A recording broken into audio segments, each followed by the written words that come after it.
हरे कृष्णा। श्रीमद् भगवद गीता यथारूप अध्याय चल रहा है भगवत प्राप्ति और अध्याय 8 है और श्लोक नंबर 23।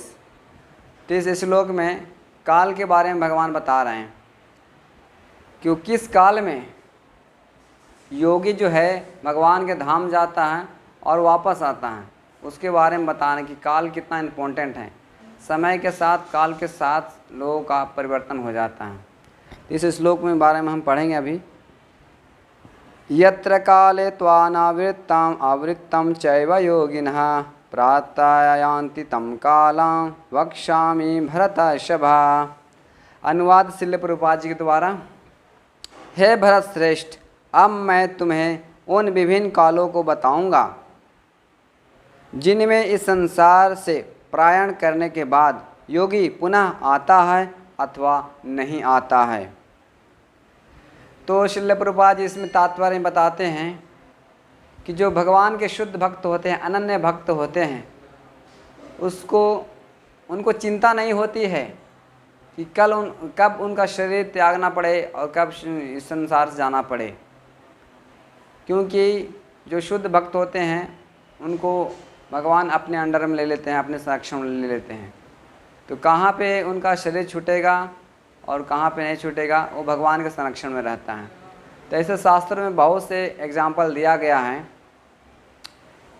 कि भगवान जो भक्त है वो किसी समय शरीर छोड़ सकते हैं। जैसे एक हमारे शास्त्र में श्रीमद् भागवत में बताया गया है वृत्रासुर की कथा।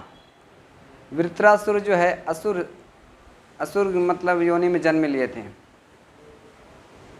तो असुर कुल में होते हुए भी वो युद्ध करते हुए अपना शरीर को त्याग किए थे। अभी कोई बोल सकता है कि अभी युद्ध में और भी असुर कुल में जन्म लेते हुए और भगवान के धाम कैसे जा सकता है।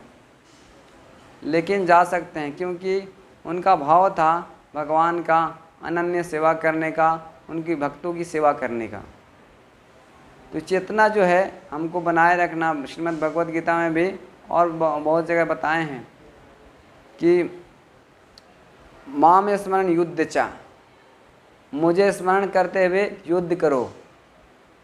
तो इस प्रकार से संभव हो पाता है।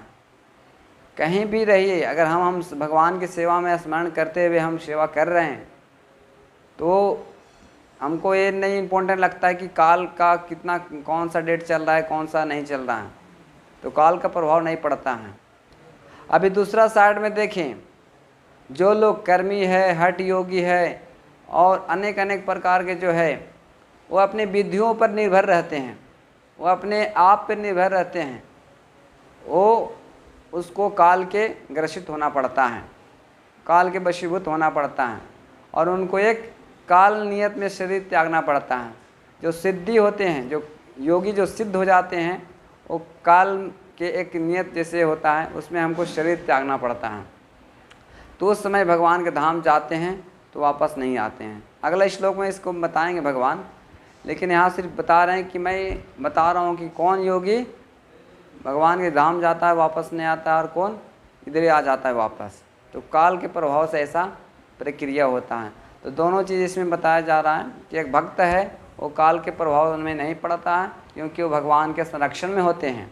और जो भक्त नहीं हैं, जो अलग अलग होते हैं, कर्म योगी होते हैं, ज्ञान योगी, हठ योगी, जैसे आत्म साक्षात्कार की विधियों पर निर्भर होते हैं, वो विधि पर होते हैं, अपने आप पर निर्भर होते हैं कि मैं करूँगा, भगवान के शरणागत नहीं होते हैं। तो उनको काल के प्रभाव में एक विधि के अनुसार उनको शरीर त्यागना पड़ता है। लेकिन भक्त का ऐसा नहीं होता है।